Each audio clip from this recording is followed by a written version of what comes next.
colour of Mr. and Mrs. White. The blinds were drawn and the fire burned brightly.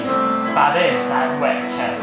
The former, who possessed ideas about the game involving radical changes, putting his team into such sharp and unnecessary perils that it even provoked comment from the white-haired old lady, knitting placidly by the fire.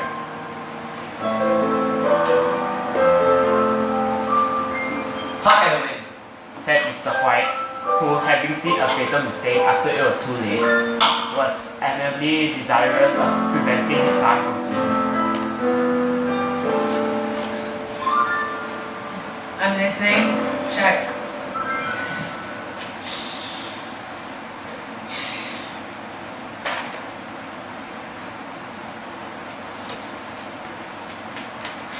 Should hardly think they come tonight.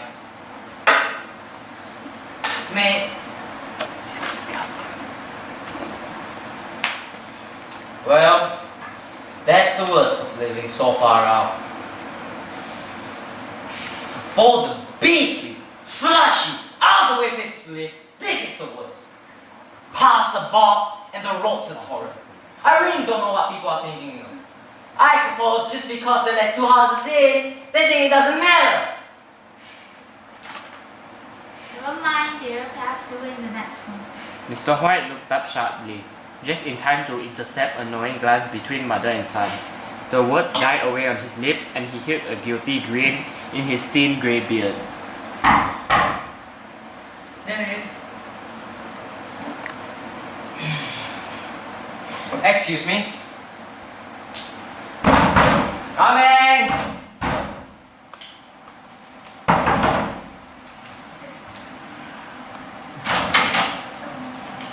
Morris! You old scallywag! Come here! Julius, George, you're looking no worse for wear, buddy. Never. Come. Sergeant Major Morris, this is my dear wife, Nice to meet you. and my son, Herbert. Nice to meet you. Sit here by the fire, Sergeant Major Morris. Thank you. Was the walk from the train station terribly wet? Not really, I've done anything worse. I'm sure you have. Thank you. I'll take the chair up. So, my father has told many stories of your adventures. Has he? I'm sure they've gotten better with time. Is it my fault that you've given us so much time to tell them without telling them yourself?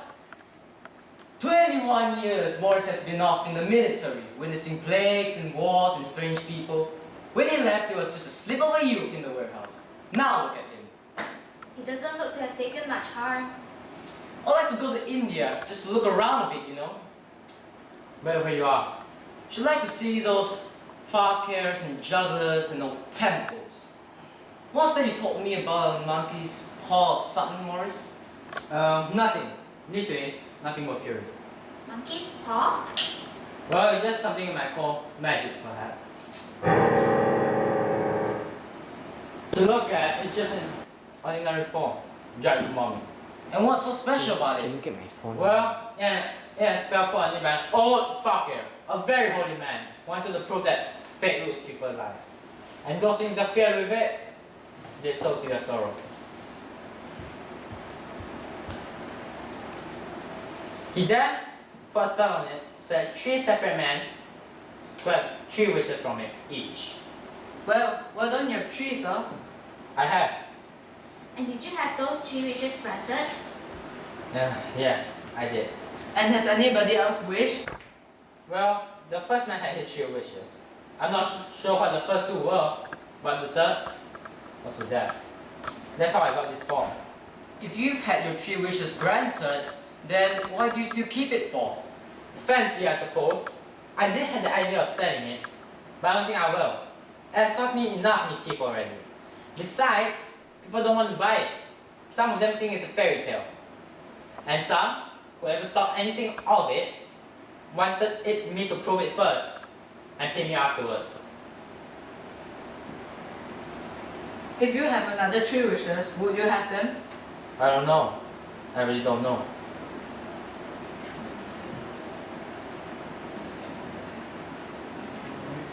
Morris. Better let it burn. If you don't want it, Morris, then give it to me. How do you do it? How do you do it? How do you do it? Pick it up with your right hand and wish aloud. But don't blame me of the consequences. Sounds like the Arabian Nights. Don't you think you might wish for 4 pairs of hands for me?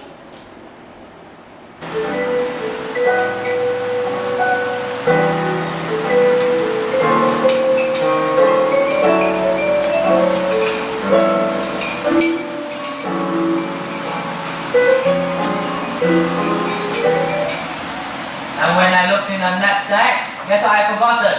The map? The letter? Your feet? No, the buttons! Oh.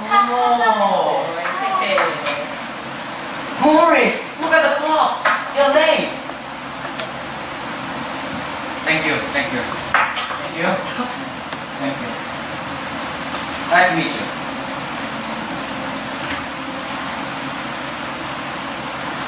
Herbert sat alone in the darkness, gazing at the dying fire and seeing faces in the embers. The last face was so horrible and so seaman that he gazed at it in amazement. It got so vivid that, with a little uneasy laugh, he felt for his glass of water to throw over it. His hand grasped the monkey's paw, and with a little shiver, he wiped his hand on his coat and went up to bed.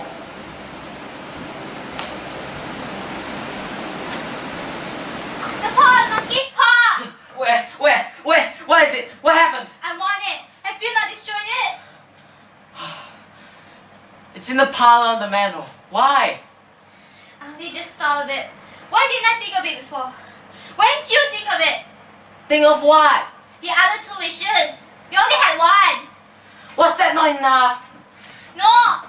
You have 1 more. Quickly, go down and get it and wish for my child alive again. Good God, you're mad. No, I'm not. Go down and get it and wish for Sammy alive again. Get back to bed. You don't know what you're saying. We had the first wish granted. Why not the second one? A coincidence. Go get it and wish. Herbert has been dead for 10 days. And besides, I wouldn't want to tell you this right now, but I could only identify him by the clothing. It was too terrible for you to see then. How now? Bring her butt back. You think I feel a child that nuts?